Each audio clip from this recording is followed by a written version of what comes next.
नमस्कार दोस्तों, स्वागत करता हूँ एसएससी मेकर के यूट्यूब चैनल में। दोस्तों इस वीडियो में हम आपको बताएंगे रीजनिंग के टॉप 5 क्वेश्चन दोस्तों, जो आपके आगामी सभी परीक्षाओं के लिए बहुत ही महत्वपूर्ण है। दोस्तों ये रीजनिंग का पार्ट नंबर 68 है। दोस्तों आपके लिए रीजनिंग पार्ट वाइज करा रहा हूँ, मैथ पार्ट वाइज करा रहा हूँ और पार्ट वाइज में दोस्तों हम उन प्रश्नों को शामिल करते हैं जो एग्जाम ओरिएंटेड क्वेश्चन होते हैं दोस्तों, जो बार बार परीक्षाओं में पूछे जाते हैं। इसलिए दोस्तों एग्जाम से पहले आप सारे पार्टों को जरूर देख लीजिएगा। तो आइए दोस्तों देखते हैं पहला प्रश्न।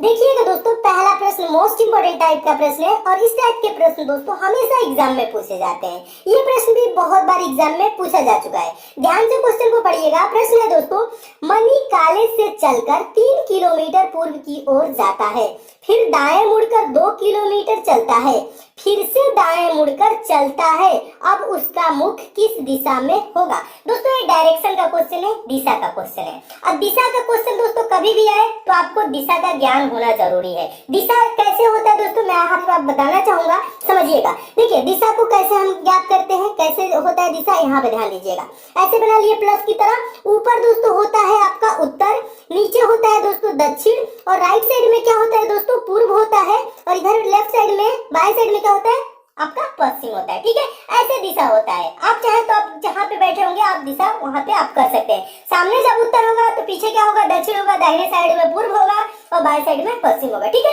ऐसे दिशा होता है, इसे आप याद रखिएगा। ठीक है, अब चलिए, अब जैसे जैसे मनी चला है दोस्तों वैसे वैसे क्या करना है आपको, बस एक एक लाइन खींचना है, तुरंत आपका आंसर मिल जाएगा। देखिए कह रहे हैं ना, मनी कॉलेज से चलकर 3 किलोमीटर पूर्व की ओर जाता है। मनी की दोस्तों ये क्या है, कॉलेज है। यहाँ से ये चलता है कहाँ, पूर्व की ओर। पूर्व की ओर चल रहा है ना, पूर्व किधर है, देख रहे हैं ना, पूर्व इधर है। समझ में आ रहा है ना, कितना चला है दोस्तों, 3 किलोमीटर चला है। फिर क्या कह रहे हैं दोस्तों, फिर दाएं मुड़कर 2 किलोमीटर चलता है। जब दोस्तों मनी पूर्व की ओर जा रहा है, दाएं मुड़ेगा तो किधर मुड़ेगा, देखिए आप ही समझ लीजिए। आप अगर जो चल रहे हैं इस रास्ते पे, इस वाले रास्ते पे आप जब चल रहे हैं, जब दाएं मुड़ेंगे तो किधर मुड़ेंगे दोस्तों, नीचे की तरफ मुड़ जाएंगे। दाएं मुड़ा है, कितना चला है दोस्तों, 2 किलोमीटर चलता है। फिर कह रहा है दोस्तों फिर से दाएं मुड़कर चलता है। फिर से दाएं मुड़ेगा तो किधर होगा दोस्तों, इधर हो जाएगा। समझिएगा, इधर हो जाएगा, एरो बना रहे ना ऐसे। फिर दाएं मुड़ता है दोस्तों और चलता है, कह रहे ना। अब उसका मुख किस दिशा में होगा, बताइए। एरो दोस्तों ये जो है ये किस दिशा को इंगित कर रही है, किस दिशा को इंगित कर रही है दोस्तों, इधर कौन सा दिशा है, इधर कौन सा दिशा है आपका पश्चिम है। तो उसका मुख किस दिशा में होगा दोस्तों, पश्चिम की तरफ होगा। देखिए पश्चिम किस ऑप्शन में है, देखेंगे ऑप्शन नंबर सी में है। आपका ऑप्शन नंबर सी दोस्तों क्या हो जाएगा, सही हो जाएगा। तो मैं उम्मीद करता हूँ दोस्तों आप इस प्रश्न को बहुत अच्छे तरीके से समझ गए होंगे और इस टाइप के क्वेश्चन आपके एग्जाम में आएगा तो आप अच्छे से सॉल्व कर लेंगे। देखिए एक चीज यहाँ पे दोस्तों आप ध्यान दीजिएगा, ये जो दिशा बनाया हो ना इसे आप जरूर याद रखिएगा। दिशा याद रखेंगे तो ऐसे क्वेश्चन बहुत सिंपल होते हैं, जिधर जिधर दोस्तों घूमता है बस घुमाना है, तुरंत आंसर मिल जाएगा। बस इतना ही आपको याद रखना है। चलिए नेक्स्ट क्वेश्चन की ओर चलते हैं और लास्ट में दोस्तों आपसे रीजनिंग का एक बहुत ही इंपॉर्टेंट टाइप का क्वेश्चन भी पूछूंगा। टेस्ट के तौर पे क्वेश्चन रहेगा जिसका आंसर सभी दोस्तों को कमेंट करके बताना है। दोस्तों सारे क्वेश्चन इंपॉर्टेंट है, इसलिए वीडियो को अंत तक जरूर देखिएगा। सारे आपके इंपॉर्टेंट क्वेश्चन यहाँ से कवर हो जाएंगे जो एग्जाम में हमेशा पूछे जाते हैं। चलिएगा नेक्स्ट क्वेश्चन की ओर चलते हैं दोस्तों। अगला क्वेश्चन है दूसरा क्वेश्चन। दूसरा क्वेश्चन बहुत ही इंपॉर्टेंट क्वेश्चन है और ये दोस्तों मोस्ट इंपॉर्टेंट क्वेश्चन है, बहुत बार एग्जाम में पूछा जा चुका है प्रश्न है। प्रश्न को ध्यान से पढ़िएगा। प्रश्न है, नीचे दी गई प्रश्न में प्रश्न चिन्ह के स्थान पर कौन सी संख्या आएगी। सिंपल भाषा में समझिएगा दोस्तों, प्रश्न चिन्ह यहाँ पे है, यहाँ पे कौन सी संख्या आएगी आपको बताना है। बहुत सिंपल भाषा में समझा रहा हूँ, समझिएगा। यहाँ पे कह रहा है दोस्तों f का संबंध 216 से है तो l का संबंध किससे होगा, यहाँ पे कौन सी संख्या आएगी ये बताना है। तो दोस्तों ऐसे क्वेश्चन आए तो आप क्या करेंगे, पहले तो दोस्तों देखेंगे f का संबंध 216 से है कैसे।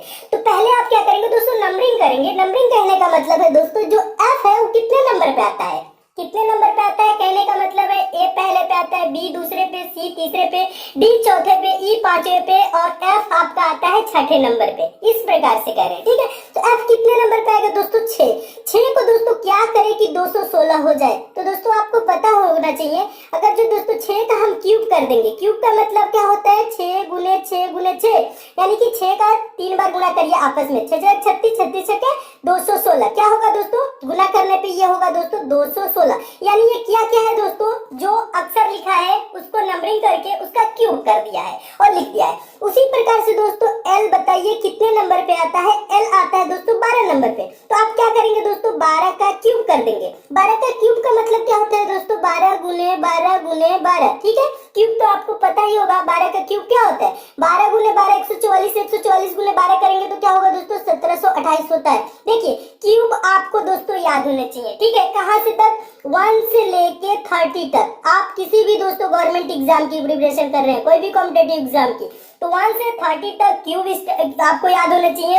1 से लेके 30 तक आपको स्क्वायर भी याद होने चाहिए, ठीक है। अगर आपको ये सब याद रहेंगे और आपको टेबल भी याद होने चाहिए 1 से लेके 30 तक, ये सारी चीजें नहीं याद है तो आप इसको लिख लीजिए और डेली पढ़ा करिए दोस्तों। 10 दिन पढ़ेंगे, 15 दिन पढ़ेंगे, सारे याद हो जाएंगे और आपके क्या करेंगे दोस्तों, एग्जाम में नंबर अपग्रेड करेंगे, आपके नंबर बढ़ाएंगे। कितने नंबर? 4 से 5 नंबर आपके सभी एग्जाम में बढ़ेंगे। आपको अगर स्क्वायर और क्यूब याद है तो टाइम बचेगा, जिससे आपका नंबर भी बढ़ेगा, ठीक है। तो क्यूब, स्क्वायर और टेबल यानी कि पहाड़ा याद होना आपको जरूरी है, ठीक है, याद कर लीजिएगा। तो इसका आंसर क्या हो जाएगा दोस्तों? 1728 हो जाएगा। और 1728 देखिए किस ऑप्शन में है, देखेंगे ऑप्शन नंबर डी में है। आपका ऑप्शन नंबर डी दोस्तों क्या हो जाएगा? सही हो जाएगा। तो मैं उम्मीद करता हूँ दोस्तों आप इस प्रश्न को भी बहुत अच्छे तरीके से समझ गए होंगे और इस टाइप के भी क्वेश्चन आपके एग्जाम में आएगा तो आप अच्छे से सॉल्व कर लेंगे। चलिए नेक्स्ट क्वेश्चन की ओर चलते हैं। और एक चीज और बता दूं दोस्तों, आपको क्वेश्चन अच्छे लगते हैं तो वीडियो को दोस्तों अभी लाइक कर दीजिए, शेयर भी फटाफट कर दीजिए। फेसबुक, व्हाट्सएप, टेलीग्राम, जितने भी दोस्तों आपके पास स्टडी ग्रुप हो, जो नए स्टूडेंट है वो लोग हमसे आप लोग जरूर जुड़ जाइएगा दोस्तों। आप चैनल को सब्सक्राइब कर लीजिएगा, नोटिफिकेशन बेल को भी ऑन कर लीजिएगा ताकि आपको डेली सारे वीडियोज की नोटिफिकेशन मिले, क्योंकि दोस्तों जो एग्जाम ओरिएंटेड क्वेश्चन होते हैं उन्हीं को हम डेली पढ़ाते हैं, ठीक है। तो आप हमसे जरूर जुड़िए। चलिए नेक्स्ट क्वेश्चन की ओर चलते हैं। चलिएगा अगला क्वेश्चन है तीसरा क्वेश्चन।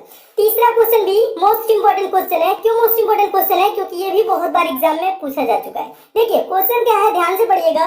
क्वेश्चन है दिए हुए विकल्पों में से लुप्त संख्या ज्ञात कीजिए। और दोस्तों क्वेश्चन आप सॉल्व कर रहे हैं तो उसको टेस्ट के तौर पे भी लिया करिए, यानी कि जैसे मैं क्वेश्चन है पढ़ा तो आप क्या करेंगे दोस्तों, वीडियो को पॉज करेंगे कुछ टाइम के लिए और आप अपने आप से सॉल्व करेंगे कि इसका राइट आंसर क्या होगा। जब नहीं आपसे सॉल्व होता है फिर देखेंगे तो क्या होगा दोस्तों, वो पैटर्न का क्वेश्चन आपको याद हो जाएगा। उस टाइप के क्वेश्चन एग्जाम में आएंगे तो आप अच्छे से सॉल्व कर लेंगे, याद रहेगा, ठीक है। तो ऐसे भी आप टेस्ट के तौर पे भी सारे क्वेश्चन को लिया करिए, अपने आप से भी सॉल्व जरूर किया करिए। चलिए देखिएगा क्वेश्चन है दिए हुए विकल्पों में से लुप्त संख्या ज्ञात कीजिए। लुप्त संख्या मतलब क्या होता है? Missing number.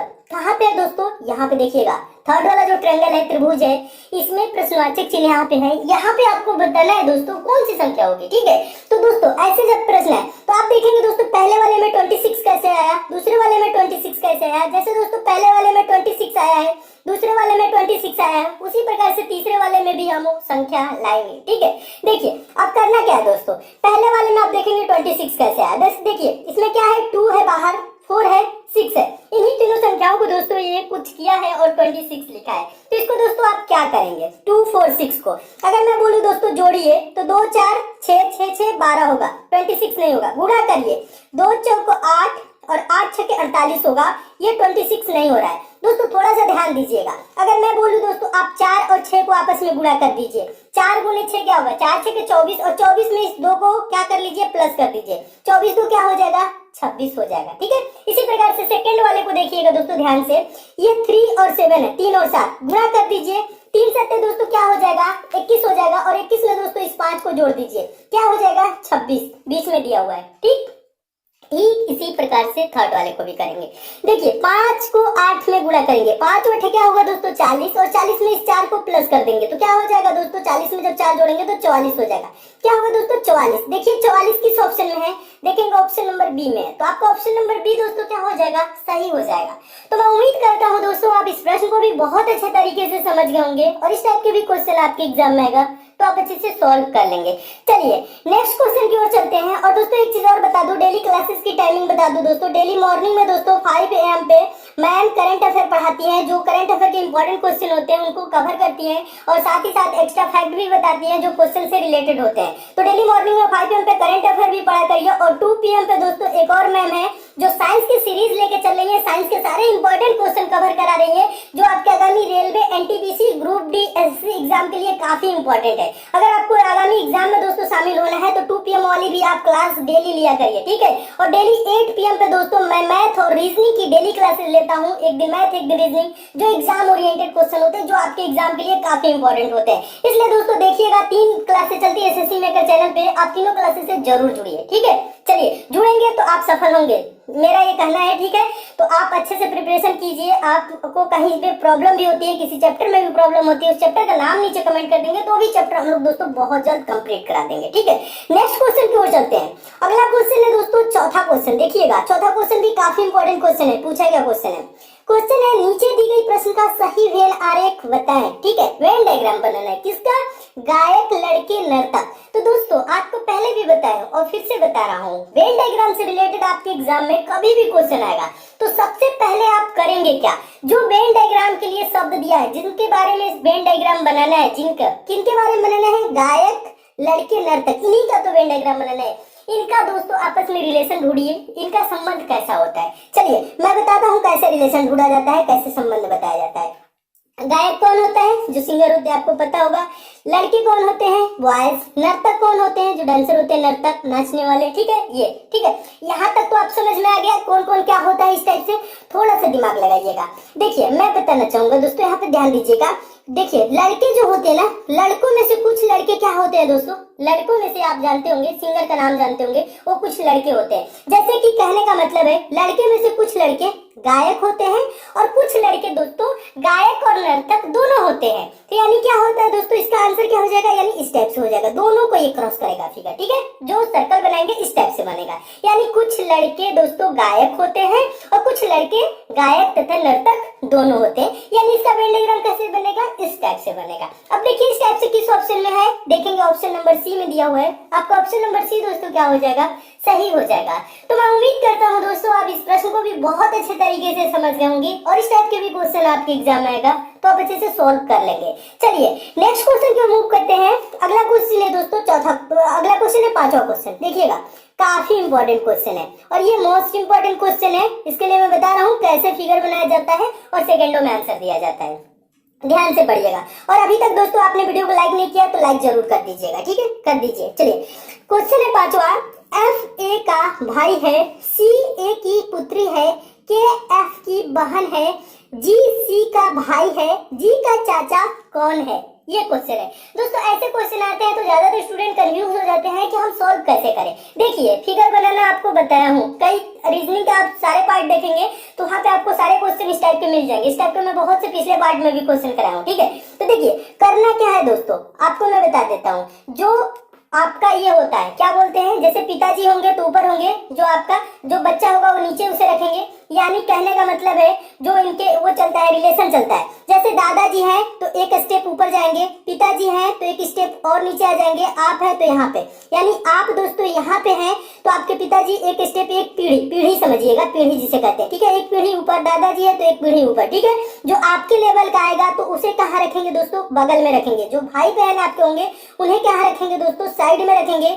जो आपके मम्मी पापा, ये जो पापा वाला सीरीज है इसमें किसे रखेंगे? मम्मी को रख सकेंगे, चाचा को रख लेंगे, बुआ को रख लेंगे, इन लोगों को रखेंगे, ठीक है। इनको इस श्रेणी में रखा जाता है। और इसमें ऊपर वाले में दादा को रखेंगे, दादी को रखेंगे, नाना को रखेंगे, नानी को रखेंगे, समझ रहे हैं ना? इस टाइप से रखा जाता है। चलिए अभी क्वेश्चन समझा रहा हूँ तो और अच्छे से आपको क्लियर हो जाएगा। देखिए कह रहा है एफ ए का भाई है, तो ये भाई है तो बराबर की श्रेणी में है। कौन भाई है दोस्तों? एफ है। देखिए कौन है, यहाँ पे ध्यान दीजिएगा, एफ है। किसका भाई है दोस्तों? ए का भाई है।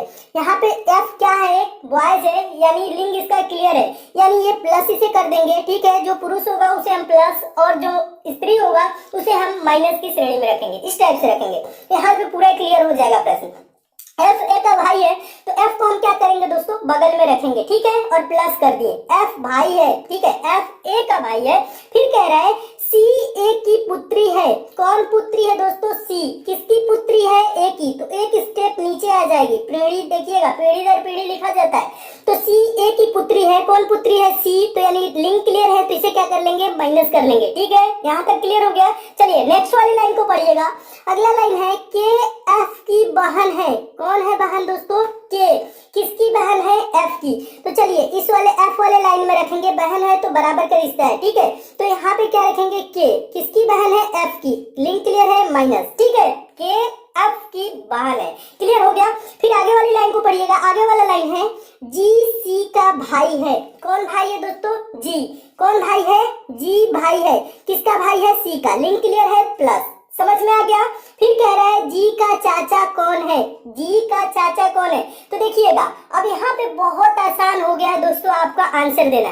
देखिए यहाँ पे तो सी बहन है, हो जाएगी ना, यहाँ तक तो क्लियर है ना। जी सी का भाई है तो सी क्या है, जी की बहन है, बराबर का रिश्ता है। ऊपर ये इसका लिंक क्लियर नहीं है, लेकिन यहाँ पे दोस्तों लिखा हुआ है, दूसरे वाले लाइन को पढ़िएगा, सी ए की पुत्री है, ध्यान दीजिएगा। तो यहाँ पे क्या होगा दोस्तों, ये पिता हो सकता है, ठीक है, पिता हो सकता है, मान रहे हैं, माता भी हो सकती है। अगर पिता होगा दोस्तों तो ये पिता का क्या होगा दोस्तों, एफ भाई होगा। पिता का भाई दोस्तों, आपके पिता के भाई आपके क्या लगेंगे बताइए, चाचा लगेंगे ना। तो यहाँ पे कह रहा है दोस्तों जी का चाचा कौन है, जी का चाचा दोस्तों एफ है, कौन है, एफ है। इसका राइट आंसर क्या होगा दोस्तों, एफ होगा। देखिए एफ किस ऑप्शन में है, देखेंगे ऑप्शन नंबर डी में दिया हुआ है, आपका ऑप्शन नंबर डी दोस्तों क्या होगा, सही हो जाएगा। तो मैं उम्मीद करता हूँ दोस्तों आप इस प्रश्न को बहुत अच्छे तरीके से समझ गए होंगे और इस टाइप के क्वेश्चन आपके एग्जाम में आएगा तो आप अच्छे से सॉल्व कर लेंगे।